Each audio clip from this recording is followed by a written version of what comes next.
Hello guys, welcome to VPD education. Guys, UGC NET आणि Maharashtra set यांच्या दृष्टिकोनातून आपण पेपर फर्स्ट जो सर्व फॅकल्टीसाठी कॉमन असतो पेपर फर्स्ट त्यासाठी आपण पूर्णपणे टॉपिक वाईज युनिट आहे सिरीज कंप्लीट केली आहे. म्हणजे आपले टोटल 10 युनिट आहे पेपर फर्स्टचे. त्यामध्ये रिसर्च ॲप्टिट्यूड असेल, हायर एज्युकेशन असेल, टीचिंग ॲप्टिट्यूड असेल, पीपल डेव्हलपमेंट एन्व्हायरमेंट असे टोटल 10 युनिट आहे ते आपण कंप्लीट केले. आणि आपला DI आणि मॅथमॅटिक्स हे 2 युनिट आपण कंप्लीट करत आहोत. पण गाईज, आपण त्याचसोबत रिव्हिजन सिरीज देखील स्टार्ट केली आहे. म्हणजे एक्झाम आपला जवळ आला आहे, हेच पाहून आपण रिव्हिजन सिरीज स्टार्ट केली आहे. त्यासाठी काल मी ICT म्हणजे इन्फॉर्मेशन कम्युनिकेशन टेक्नॉलॉजी याची रिव्हिजन सिरीज मी अपलोड केली आहे. त्याची MCQs म्हणजे टोटल 50 MCQs हे देखील मी डिस्कशन केलेले आहे. ज्या विद्यार्थ्यांनी ते पाहिले नसतील आणि आपले 10 युनिट ज्यांनी पाहिले नसतील त्यांनी कृपया ते पहा. लिंक सर्वांच्या डिस्क्रिप्शन बॉक्समध्ये दिलेल्या आहेत. तर गाईज, हा व्हिडिओ सुरू करण्याआधी जर तुम्ही चॅनलवर नवीन असाल तर नेट आणि सेटच्या अपडेटसाठी चॅनलला सबस्क्राईब करू शकता. त्याचबरोबर गाईज, आपलं व्हीपीडी एज्युकेशन टेलिग्राम चॅनल आहे, लिंक डिस्क्रिप्शन बॉक्समध्ये दिलेली आहे, त्याला जॉईन करा.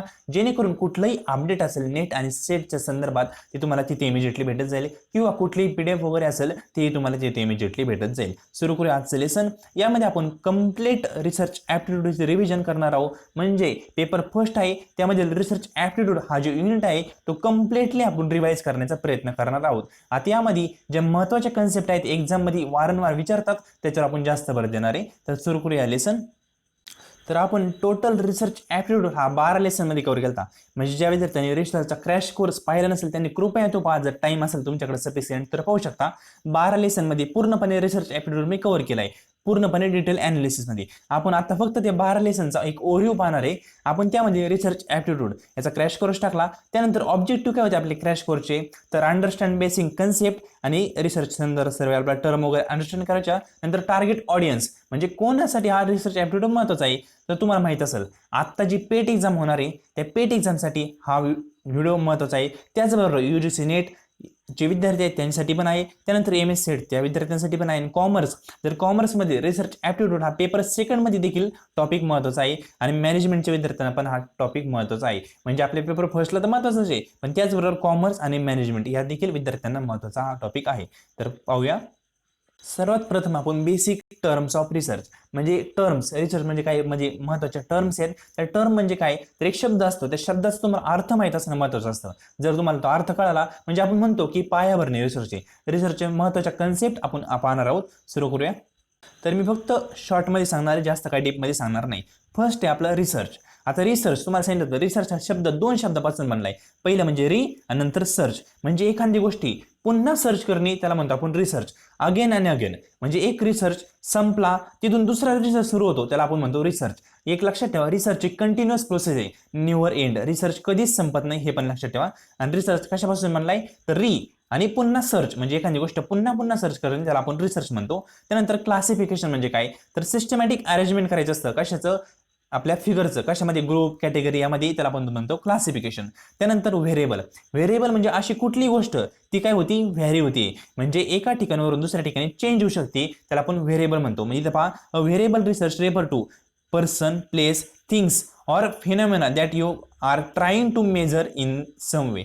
म्हणजे व्हेरिएबल याचा अर्थ रिसर्चमध्ये काय होतो, तर अशी कुठली गोष्ट जी आपण रिसर्चमध्ये काय करतोय, अंडरस्टँड करण्याचा प्रयत्न करतोय. म्हणजे फॉर एक्झाम्पल एखादी पॉप्युलेशन आहे, त्या पॉप्युलेशन मधले जे घटक आहे ते तुमच्यासाठी काय असतील, व्हेरिएबल असतील. म्हणजे ते व्हेरिएबल पार्ट असतील. म्हणजे त्याला पर्सन पण म्हणू शकतो आपण व्हेरिएबलला, एक प्लेस पण म्हणू शकतो, थिंग पण म्हणू शकतो एखादी, त्याला आपण व्हेरिएबल म्हणतो. त्यानंतर कॉझॅलिटी. कॉझॅलिटी म्हणजे काय, म्हणजे relation between cause and effect. एखाद्या गोष्टीवर कॉज केल्यावर त्याचा इफेक्ट काय होतो याला म्हणतो आपण कॉझॅलिटी. म्हणजे फॉर एक्झाम्पल एखादा पेशंट आहे, त्याला मेडिसिन दिल्यावर त्या पेशंटला काय त्याचा इफेक्ट होतो हे कशामध्ये मोजतो आपण, कॉझॅलिटी. म्हणजे टर्म एक कॉझॅलिटी लक्षात ठेवा फक्त.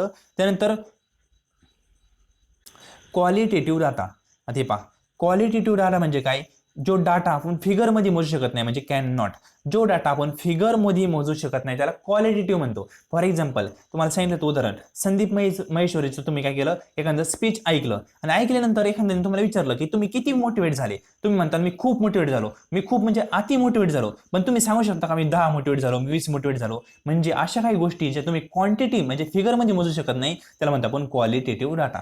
त्यानंतर क्वालिटेटिव्हच्या अपोजिट क्वांटिटेटिव्ह डाटा. क्वांटिटी म्हणजे काय, ज्या गोष्टी आपण फिगरमध्ये एक्झॅक्ट फिगरमध्ये काय शकतो मोजू शकतो त्याला म्हणतो आपण क्वांटिटेटिव्ह डाटा. त्यानंतर बायस. बायस म्हणजे काय, म्हणजे थोडक्यात म्हणायचं ते अनफेअर. बायस म्हणजे अनफेअर. आता फॉर एक्झाम्पल बायस म्हणजे काय, एक इंटरव्ह्यू चालू आहे, इथं एक जण तुम्ही इंटरव्ह्यू घेणार आहेत आणि इथं 5-6 कॅन्डिडेट उभे, 1 2 3 4 कॅन्डिडेट आहे आणि तुम्ही काय केलं, हा जो 1 नंबरचा आहे ना तो तुमच्या ओळखीचा आहे म्हणून तुम्ही त्याला सिलेक्शन केलं, म्हणजे तुम्ही ह्या कॅन्डिडेट प्रति काय होता बायस होते. पण रिसर्चमध्ये हा बायसनेस नकोय, म्हणजे अनफेअर कंडिशन नकोय, जी असेल ती फेअर पाहिजे, त्याला म्हणतो बायस. बायस म्हणजे एखाद्या गोष्टीकडे आपला कल असतो, त्या गोष्टीकडून आपण त्याबद्दल आपण विचार हे वेगळे करतो. कारण की फॉर एक्झाम्पल तुम्हाला सांगितलं ना, इथे इंटरव्ह्यू चालू आहे, हा ओळखीचा आहे म्हणून तुम्ही याला सिलेक्शन केलं, हे बायसनेस आहे. हा बायसनेस नकोय रिसर्चमध्ये, लक्षात ठेवा. त्यानंतर हायपोथिसिस. हायपोथिसिस म्हणजे काय, एक टेंटेटिव्ह स्टेटमेंट असतं, याला आपण गृहीतक म्हणतो. म्हणजे एखादं गृहीतक एक अजम्पशन मांडलेलं असतं टेंटेटिव्ह, त्याला आपण हायपोथिसिस म्हणतो. त्यानंतर डाटा. डाटा म्हणजे काय, अनप्रोसेस इन्फॉर्मेशन. तुम्हाला सांगितलं होतं, फॉर एक्झाम्पल तुम्ही काय केलं, गुगलवर सर्च केलं NTA. आता NTA तुम्हाला NTA फॉर एक्झाम्पल NTA कधी एस्टॅब्लिशमेंट झालं हे इयर पाहिजे, तुम्ही गुगलवर सर्च केलं फक्त NTA, अनेक तुम्हाला माहिती भेटेल तिथं, अनेक म्हणजे अशी अनेक तुम्हाला वेबसाईट वगैरे येतील, पण तुम्हाला पाहिजे काय, फक्त NTA एस्टॅब्लिशमेंट कधी झालं ही फिगर पाहिजे, फॉर एक्झाम्पल मानतोय. आणि तुम्हाला बरीच डाटा दिसते, बरीच इन्फॉर्मेशन दिसते, ते जे असेल ना सर्व गोष्टी त्याला आपण डाटा म्हणतो. आणि त्याच्यातून तुम्ही फक्त एक इयर काढलं NTA कधी एस्टॅब्लिशमेंट झालं, ती जे इयर असेल ना ती तुमच्यासाठी इन्फॉर्मेशन असेल. म्हणजे डाटा म्हणजे एखाद्या गोष्ट आपण सर्च केल्यानंतर त्या संदर्भात जे काही दिसतंय त्याला आपण डाटा म्हणतो, आणि जे आपल्याला पाहिजे त्या आपण त्या डाटामधून काढतो बाजूला, त्याला आपण इन्फॉर्मेशन म्हणतो. म्हणजे डाटाला प्रोसेस केल्यानंतर त्याची इन्फॉर्मेशन होते, हे पण लक्षात ठेवा.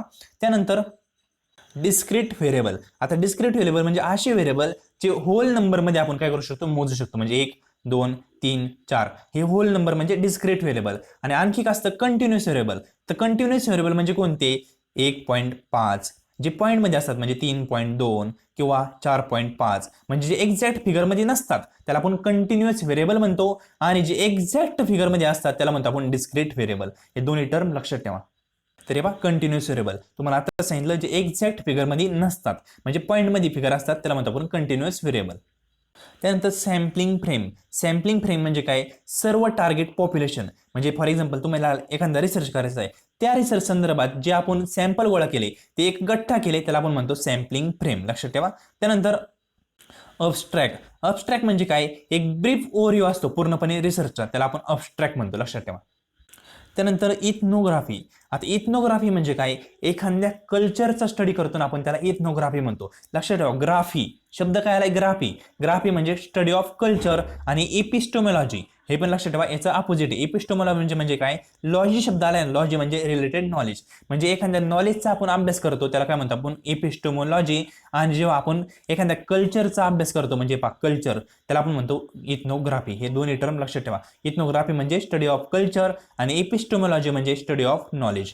त्यानंतर रिलायबिलिटी. रिलायबिलिटी याचं रिलेटेड असतं कन्सिस्टन्सी, म्हणजे RC असं लक्षात ठेवू शकता. रिलायबिलिटी रिलेटेड कन्सिस्टन्सी म्हणजे एखादी गोष्ट विश्वसनीय कधी असेल, जेव्हा त्यामध्ये कन्सिस्टन्सी असेल तेव्हा आपण त्याला विश्वसनीय म्हणू शकतो. म्हणजे फॉर एक्झाम्पल याचं उदाहरण सांगतो, एखादं तुम्ही प्रोडक्ट तयार केलंय, ते प्रोडक्ट तुम्ही म्हणजे त्याचं ऑपरेशन करणार, त्या प्रोडक्टचं ऑपरेशन म्हणजे काय, तर त्याची तुम्ही टेस्ट करणार. ती टेस्ट तुम्ही करताय त्यावेळेस सेम रिझल्ट दरवेळेस येतोय का, जर सेम रिझल्ट दरवेळेस आला म्हणजे कन्सिस्टंट रिझल्ट दरवेळेस आला तर ते प्रोडक्ट काय रिलायबल आहे. म्हणजेच रिलायबिलिटी कशाशी रिलेटेड असते, कन्सिस्टन्सी असते, लक्षात ठेवा. त्यानंतर प्रोजेक्टिव्ह इफेक्ट. आता प्रोजेक्टिव्ह इफेक्ट हे कम्युनिकेशन मध्ये पण खूप महत्त्वाचं आहे, लक्षात ठेवा. प्रोजेक्टिव्ह इफेक्ट म्हणजे काय, तर फॉर एक्झाम्पल तुम्ही इंटरव्ह्यूला थांबलेत, म्हणजे तुम्ही बॉस आहे फॉर एक्झाम्पल एखाद्या कंपनीचे, इथे इंटरव्ह्यूला कॅन्डिडेट आहे आणि तुम्ही जे बॉस आहेत ना, तुम्हाला वाटतं जे समोरचा कॅन्डिडेट आहे ना तो तुमच्यासारखाच हवा.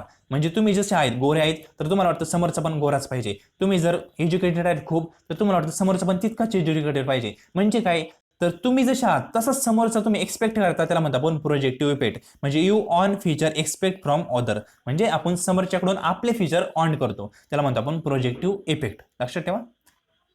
बेंचमार्क. बेंचमार्क म्हणजे काय, ज्या फील्डमध्ये तुम्ही आहात ना त्या फील्डचा सर्वात टॉप विद्यार्थी किंवा सर्वात टॉप गोष्ट त्याला म्हणतात आपण बेंचमार्क. फॉर एक्झाम्पल तुम्ही एखादा पेन आणला बाजारामध्ये, तर त्या पेन संदर्भात सर्वात बाजारामध्ये सर्वात टॉप कोणता पेन आहे तो तुमच्यासाठी बेंचमार्क असेल. किंवा फॉर एक्झाम्पल एखादा मोबाईल आपण काढला बाजारामध्ये, एखादा मोबाईल म्हणजे आपण प्रोडक्शन केला, तर त्या मोबाईलसाठी आता टॉप कंपनी कोणती? ऍपल आहे नॉर्मली. तर ऍपल काय सर्व मोबाईलसाठी बेंचमार्क आहे. म्हणजे ज्या लहान लहान कंपन्या आहेत त्या ऍपलकडे बघून आपलं प्रोडक्ट तयार करण्याचा प्रयत्न करणार, त्याला आपण बेंचमार्क म्हणतो. म्हणजे त्या फील्डमध्ये सर्वात टॉप जी गोष्ट असते ना त्याला आपण बेंचमार्क म्हणतो. त्यानंतर पॉप्युलेशन. पॉप्युलेशन म्हणजे आपली सेन्सस ब्युरोची नाही, लक्षात ठेवा. म्हणजे आपण सेन्सस ब्युरोमध्ये मोजतो ती पॉप्युलेशन नाही. पॉप्युलेशन म्हणजे ऑल ग्रुप ऑफ व्हेरिएबल. तुम्हाला सांगितलं जे जे आपण रिसर्चमध्ये स्टडी करणार आहे त्याला आपण सर्व पॉप्युलेशन म्हणतो रिसर्चची, लक्षात ठेवा. म्हणजे ते सर्व गोष्टी असू शकतात. फॉर एक्झाम्पल रिसर्चची पॉप्युलेशन म्हणजे काय? फॉर एक्झाम्पल तुम्हाला बॉटनीचा रिसर्च करायचा आहे. बॉटनीमध्ये तुम्ही कशाचा रिसर्च करणार? झाडांचा रिसर्च करणार. मग ते झाडं जे आहेत ना ती तुमच्यासाठी पॉप्युलेशन आहे, लक्षात ठेवा. पॉप्युलेशन म्हणजे माणसं असं नाही. तर जे तुम्ही रिसर्च करणार आहे त्या रिसर्चच्या संदर्भातील सर्व घटक तुमचे काय असणार? पॉप्युलेशन असणार, लक्षात ठेवा. तर नेक्स्ट आहे सॅम्पलिंग. सॅम्पलिंग म्हणजे काय? Selection of variable for the purpose of research. म्हणजे एखादी पॉप्युलेशन आहे त्या पॉप्युलेशन मधून तुम्ही एक सॅम्पल काढता, या सॅम्पल काढण्याच्या पद्धतीला काय म्हणतात? सॅम्पलिंग म्हणतात, हे लक्षात ठेवा. नेक्स्ट आहे नॉन रँडम. आता नॉन रँडम म्हणजे काय? तर इथं नॉन लागले पहा. नॉन म्हणजे काय? तर आपला काहीतरी पर्पज असतं, आपलं काहीतरी जजमेंट असतं, आपलं नॉलेज आपण वापरतो आणि त्यानुसार सॅम्पल सिलेक्ट करतो. म्हणजे सॅम्पलिंग मार्फत सॅम्पल सिलेक्ट करतो, त्याला आपण नॉन रँडम म्हणतो. आणि रँडम म्हणजे काय? तर बाय चान्स. म्हणजे जे फॉर एक्झाम्पल रँडमचं तुम्हाला उदाहरण सांगितलं होतं, एक गोणी, त्या गोणीमध्ये अनेक बॉल टाकले, चेंडू टाकले तुम्ही, आणि त्या गोणीचं तोंड थोडंसं उघडं ठेवलंय आणि तुम्हाला म्हणलंय की त्या गोणीमध्ये हात टाका, जो बॉल तुमच्या हातात येईल त्या बॉलने आपण क्रिकेट खेळायचंय. म्हणजे काय? रँडम. रँडम म्हणजे आपल्याला माहित नसतं काय सिलेक्शन होणार आहे, पण ते कसं असतं? प्रोबॅबिलिटी बेस असतं, त्याला आपण रँडम म्हणतो. रँडमचा आणखी एक शब्द काय? प्रोबॅबिलिटी. म्हणजे काय? तर आपल्यालाही माहित नसतं सिलेक्शन काय होणार आहे, आपलं काहीच नॉलेज वगैरे त्याच्यात नसतं, त्याला आपण रँडम म्हणतो. आणि जे आपण म्हणतो नॉन रँडम म्हणजे काय? आपलं पर्पज असतं, काहीतरी जजमेंट असतं, त्याला आपण नॉन रँडम असं म्हणतो. तर नेक्स्ट पाहूया independent variable. Which variable can be manipulate. म्हणजे ज्या व्हेरिएबलवर आपण ट्रीटमेंट करू शकतो त्याला आपण इंडिपेंडेंट व्हेरिएबल म्हणतो. म्हणजे आपण पेशंट आणि मेडिसिनचं उदाहरण पाहिलं तर पेशंट काय एक डिपेंडेंट व्हेरिएबल आहे, पण इंडिपेंडेंट व्हेरिएबल काय? ती मेडिसिन आहे. त्यानंतर डिपेंडेंट व्हेरिएबल म्हणजे एक व्हेरिएबल दुसऱ्या व्हेरिएबलवर डिपेंड असतं, त्याला आपण डिपेंडेंट व्हेरिएबल म्हणतो. आणि एक महत्त्वाची गोष्ट म्हणजे डिपेंडेंट व्हेरिएबलला आपण मॅनिप्युलेट करत नाही, फक्त आणि फक्त इंडिपेंडेंट व्हेरिएबलला आपण मॅनिप्युलेट करत असतो, म्हणजे त्याच्यावर ट्रीटमेंट करत असतो. लक्षात ठेवा, फक्त इंडिपेंडेंट व्हेरिएबलवर. त्या इंडिपेंडेंट व्हेरिएबलचा डिपेंडेंट व्हेरिएबलवर काय परिणाम होतो ते आपण पाहत असतो. तर नेक्स्ट आहे तर इंडक्टिव्ह रिसर्च. इंडक्टिव्हचा प्रवास कसा असतो? Specific to general. म्हणजे तुम्हाला इथं न्यूटनचं उदाहरण सांगितलं होतं. न्यूटननी काय पाहिलं? जे सफरचंद ते खाली पडलं, मग त्याने विचार केला की खालीच पकडलं, मग त्याला कळालं की गुरुत्वाकर्षण. म्हणजे त्याने एक स्पेसिफिक सफरचंद खाली पडलं हे स्पेसिफिक होतं, मग त्याने गुरुत्वाकर्षण हे काय केलं? जर्नल केलं. म्हणजे काय? तर म्हणजे एखादी गोष्ट कुठेही पृथ्वीवर खाली पडली तर ती खाली, म्हणजे कुठेही पृथ्वीवर एखादी गोष्ट टाकली आपण ती खालीच पडणार आहे, हे काय केलं? त्यांनी जर्नलाइज केलं. म्हणजे स्पेसिफिक टू जर्नल म्हणजे काय? इंडक्टिव्ह. आणि याच्या अपोजिट असतं डिडक्टिव्ह. डिडक्टिव्ह कसं? General to specific. म्हणजे एखादी जर्नल गोष्टीवरून स्पेसिफिक गोष्टीकडे जाणं, त्याला आपण डिडक्टिव्ह म्हणतो. आता आपल्या बेसिक ज्या रिसर्चच्या टर्म आहेत त्या झाल्या आहेत. आता ऑब्जेक्टिव्ह ऑफ रिसर्च हे पाहूया. खूप बेसिक आहेत ऑब्जेक्टिव्ह ऑफ रिसर्च. आता हे ऑब्जेक्टिव्ह पेपरला ॲज इट इज देतील असं काही नाही. ऑब्जेक्टिव्ह अनेक असू शकतात, रिसर्च वाईज ते व्हॅरी होतात, पण कॉमन ऑब्जेक्टिव्ह कोणते? तर exploratory of formulation research studies, त्यानंतर डिस्क्रिप्टिव्ह स्टडी, त्यानंतर डायग्नोसिस म्हणजे एखाद्या गोष्टीचं निदान करणं, म्हणजे त्याला आपण एखाद्या गोष्टीचं सोल्युशन काढणं योग्य प्रकारे, त्याला आपण डायग्नोसिस म्हणतो. म्हणजे रिसर्च स्टडी. त्यानंतर हायपोथिसिस टेस्टिंग आणि स्टडी ऑफ द फॅक्ट, हे काय आपले ऑब्जेक्टिव्ह ऑफ रिसर्च आहे. आता रिसर्चचे ऑब्जेक्टिव्ह हे पाठ करू नका, तुम्हाला त्यावेळी सांगितलं होतं, कारण रिसर्चचे ऑब्जेक्टिव्ह हे कशानुसार असतात? आपण रिसर्चला टॉपिक कोणता घेतला त्यानुसार रिसर्च ऑब्जेक्टिव्ह काय होत असतात? व्हेरी होत असतात. हे कॉमन ऑब्जेक्टिव्ह आहेत, कॉमनली हे रिसर्चमध्ये असतात, ते लक्षात ठेवा. तर पॉझिटिव्हिझम. आता पॉझिटिव्हिझम आणि पोस्ट पॉझिटिव्हिझम हे दोन प्रकार असतात. आता यामध्ये म्हणजे अप्रोचेस पाहतोय आपण रिसर्चचे. पॉझिटिव्हिझम हे कोणी दिलं? तर ऑगस्ट कमनी दिलं, आणि हा कसा आहे? ओल्ड अप्रोच आहे, हे लक्षात ठेवा. आणि यामध्ये ऑब्जेक्टिव्ह, डिडक्टिव्ह आणि क्वांटिटेटिव्ह असतो. क्वांटिटेटिव्ह का? तर तुम्हाला सांगितलं होतं पॉझिटिव्हिझम म्हणजे काय? तर अरेंज मॅरेज. अरेंज मॅरेज म्हणजे काय? क्वांटिटी. म्हणजे पहिल्या म्हणजे अरेंज मॅरेज ज्यांचं होतं ते क्वांटिटी, लोकांची संख्या जास्त असते लग्नाला, म्हणजेच ओल्ड अप्रोच आहे. अरेंज मॅरेजची ओल्ड कन्सेप्ट आहे, आणि त्यामध्ये क्वांटिटी म्हणजे अनेक लोक तिथं असतात, म्हणून आपण क्वांटिटिव्ह म्हणतो पॉझिटिव्हिझमला. आणि कसा असतो? पूर्णपणे एक ऑब्जेक्टिव्ह टाईपचा असतो. म्हणजे सब्जेक्टिव्ह नसतं काही, ऑब्जेक्टिव्ह असतं, काहीतरी ठरलेलं असतं ऑब्जेक्टिव्ह, त्यानुसार हे गोष्टी होत असतात, म्हणजे पॉझिटिव्हिझम. आता याच्या अपोजिट पोस्ट पॉझिटिव्हिझम. आता पोस्ट पॉझिटिव्हिझम शब्द काय लागला, पोस्ट. पोस्ट म्हणजे काय, न्यू. तर हा अप्रोच कसा आहे, न्यू अप्रोच आहे. आणि हा कशावर बेस असतो, सब्जेक्टिव्ह असतो, इंडक्टिव्ह असतो आणि क्वांटिटेटिव्ह असतो. तर हा क्वालिटेटिव्ह असतो. इथं मी करेक्शन तुम्हाला सांगितलं होतं. हा कसा असतो, क्वालिटेटिव्ह असतो, क्वांटिटी नाही, क्वालिटेटिव्ह असतो आणि सब्जेक्टिव्ह असतो, हे लक्षात ठेवा. आता यामध्ये लक्षात काय ठेवायचं आहे, पोस्ट पॉझिटिव्हिझम म्हणजे न्यू अप्रोच आहे. हा सब्जेक्टिव्ह आहे, इंडक्टिव्ह आणि क्वालिटेटिव्ह आहे. आणि त्यानंतर जे इपिस्टेमॉलॉजी, मेथोडॉलॉजी, ऑन्टोलॉजी या कन्सेप्ट आहेत, या कशात येतात, पोस्ट पॉझिटिव्हिझम मध्ये येतात, लक्षात ठेवा. आता टाइप्स ऑफ रिसर्च किंवा मेथड्स ऑफ रिसर्च.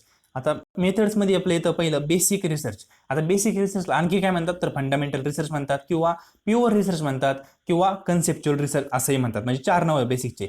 पहिलं फंडामेंटल, कन्सेप्च्युअल, प्युअर आणि बेसिक रिसर्च. हे काय आहेत, बेसिक रिसर्चचे आणखी नाव आहेत. म्हणजे बेसिक जो आपला नॉर्मली आपण कंडक्ट करतो त्याला बेसिक रिसर्च असं म्हणतात. त्यानंतर अप्लाइड रिसर्च. अप्लाइड रिसर्च म्हणजे काय, एखाद्या ठिकाणी आपण ऍप्लिकेशन त्याचं करत असतो त्याला आपण अप्लाइड रिसर्च म्हणतो. हे पूर्णपणे मी क्रॅश कोर्समध्ये डिटेलमध्ये डिस्कशन केलेलं आहे, म्हणून इथं शॉर्टमध्ये सांगतोय फक्त.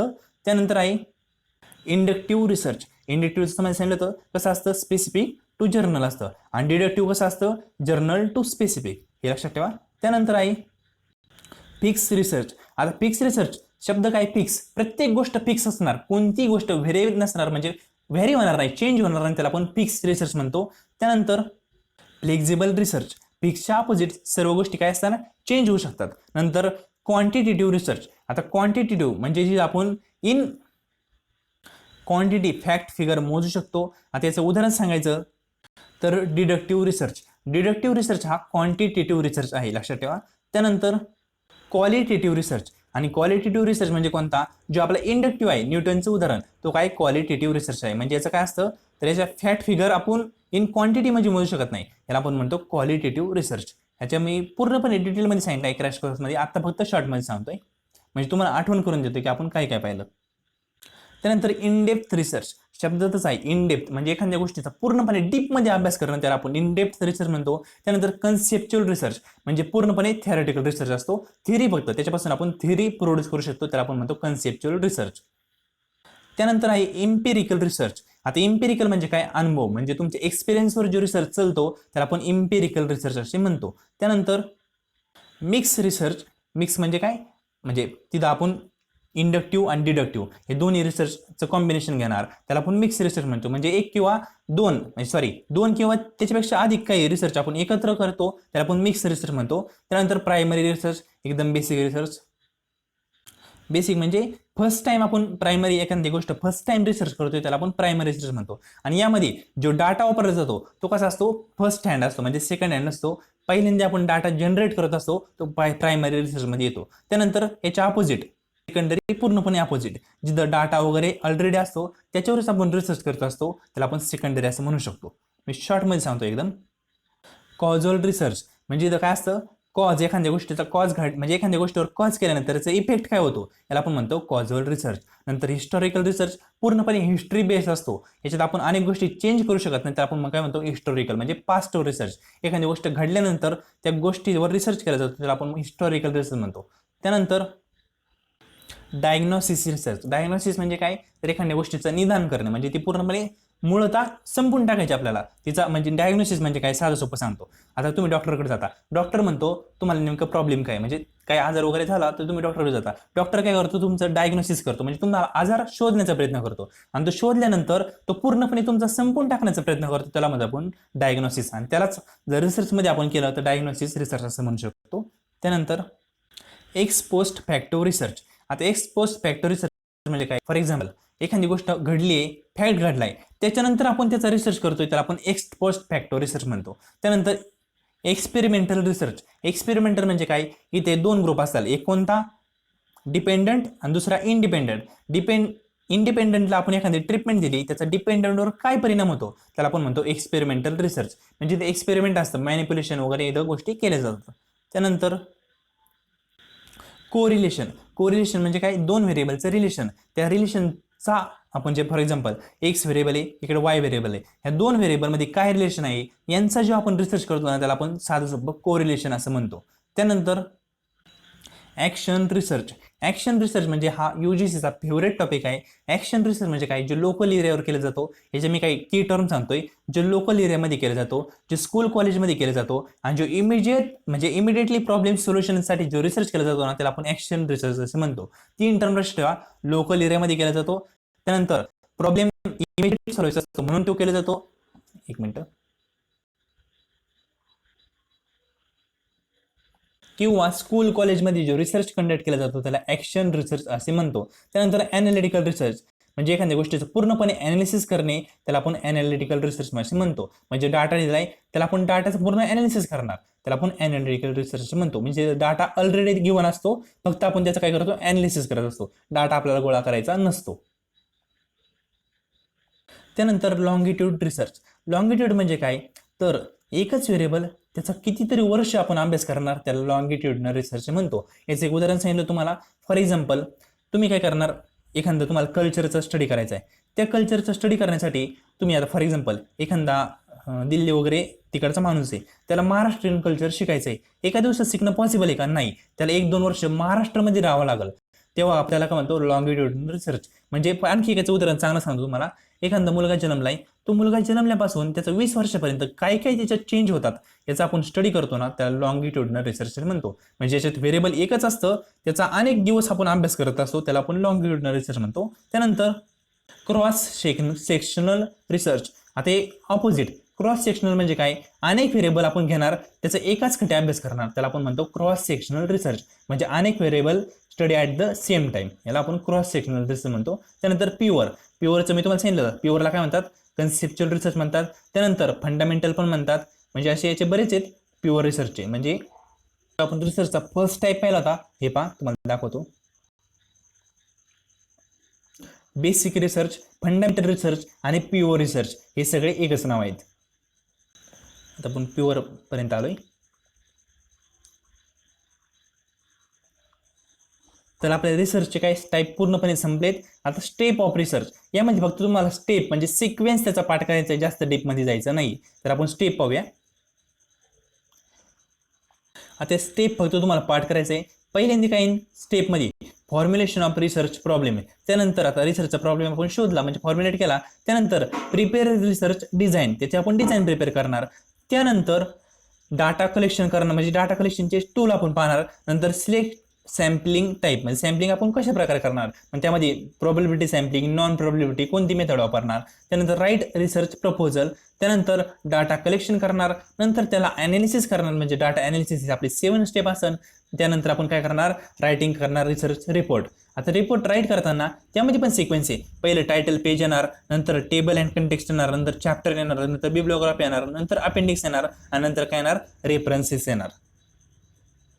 आता पहा स्टेप ऑफ रिसर्च प्रोसेस म्हणजे एव्हरी रिसर्च तुम्ही कोणताही रिसर्च केला त्यासाठी बेसिक स्टेप आहेत, त्या प्रत्येक रिसर्चसाठी अप्लाय होतात. त्यामध्ये काय येतं, पहिले येतं सिलेक्शन टॉपिक, त्यानंतर डिफाईन रिसर्च प्रॉब्लेम, त्यानंतर लिटरेचर रिव्ह्यू, त्यानंतर डेव्हलप ऑब्जेक्टिव्ह, त्यानंतर व्हेरिएबल अँड हायपोथिसिस फॉर्म्युलेशन, त्यानंतर रिसर्च डिझाईन, त्यानंतर सॅम्पलिंग डिझाईन, नंतर data collection, data analysis, hypothesis testing आणि रिपोर्टिंग. म्हणजे आपण हायपोथिसिस मांडलं होतं बघा 5व्या स्टेपमध्ये, त्याला आपण टेस्टिंग करणार 10व्या टेस्टमध्ये आणि त्यातून काय रिझल्ट आला त्याला आपण रिपोर्टिंग म्हणतो. त्याचा रिझल्ट काय कसं करतो आपण, रिपोर्टिंग मार्फत करतो. हे आपल्या रिसर्च स्टेप आहेत, महत्त्वाचे आहेत, स्क्रीनशॉट मारून ठेवा, ह्या पाठच करा कारण एक्झामला येऊ शकतात, आलेले आहेत बऱ्याच वेळा. त्यानंतर थेसिस आणि आर्टिकल याचा फॉर्मॅट अँड रेफरन्सिंग स्टाईल.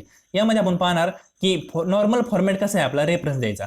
तर त्यामध्ये येतं पहिल्यांदा ऑथर नेम येतं, त्यानंतर टायटल ऑफ पब्लिकेशन येतं, नंतर डेट ऑफ पब्लिकेशन म्हणजे याचं फक्त तुम्हाला सिक्वेन्स पार करायचं आहे, डीपमध्ये जायचं नाही. त्यानंतर place of publication of the books, त्यानंतर publication company of the book, त्यानंतर व्हॅल्यूम म्हणजे किती क्वांटिटी तुम्ही बुकच्या किती नग विकणार आहे, volume number of the magazine or printed encyclopedia, एक मिनटं, इनसायक्लोपीडिया.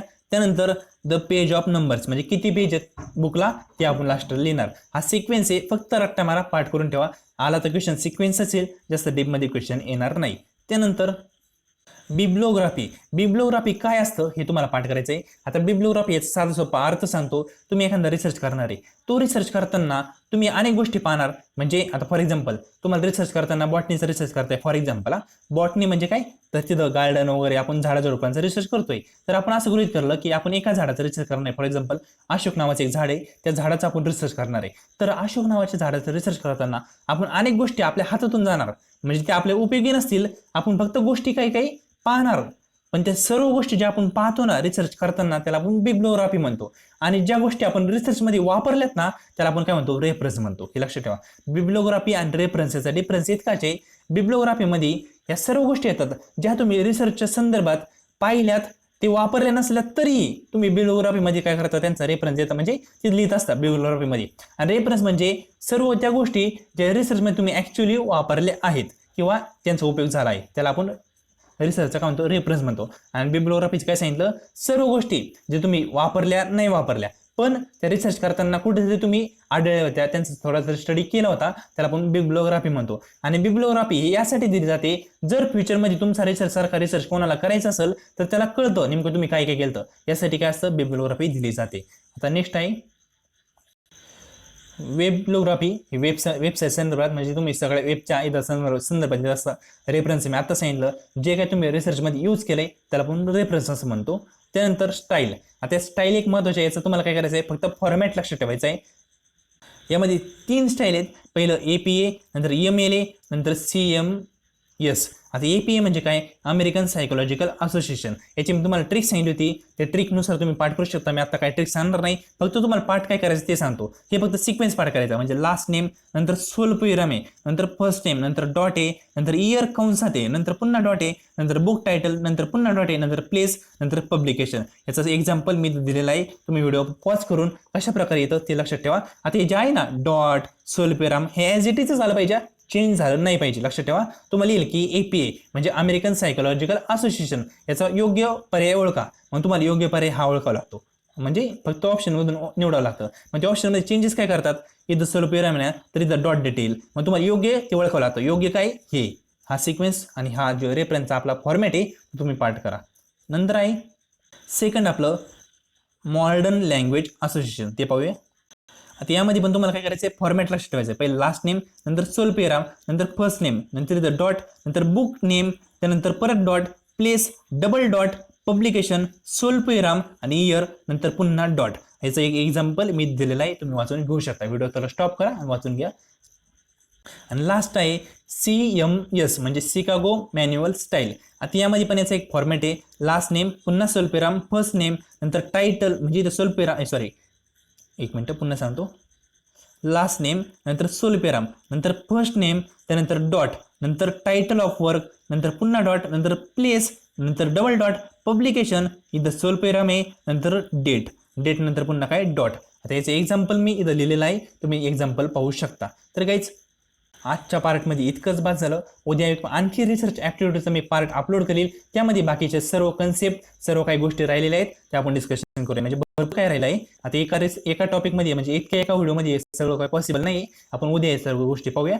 आज आपण जवळजवळ 40% रिसर्च ॲप्टिट्यूड कंप्लीट केलेला आहे. राहिला आपला 60%. तो नेक्स्ट एक पार्ट बनवेल मी रिसर्चचा सेकंड पार्ट म्हणून. त्यामध्ये सर्व राहिलेला कन्सेप्ट, राहिलेला सर्व टॉपिक आपण डिस्कशन करूया. व्हिडिओ कसा वाटला कमेंट बॉक्समध्ये कमेंट करा, आपल्या मित्रांशी शेअर करा. आणि जर तुम्ही रिसर्च ॲप्टिट्यूडचा क्रॅश कोर्स पाहिला नसेल तर टाइम असेल तर तुम्ही पाहू शकता. तुम्हाला त्याचा एक्झाममध्ये डेफिनेटली ॲडव्हान्टेज भेटेलच. व्हिडिओ पाहिल्याबद्दल थँक्यू सो मच.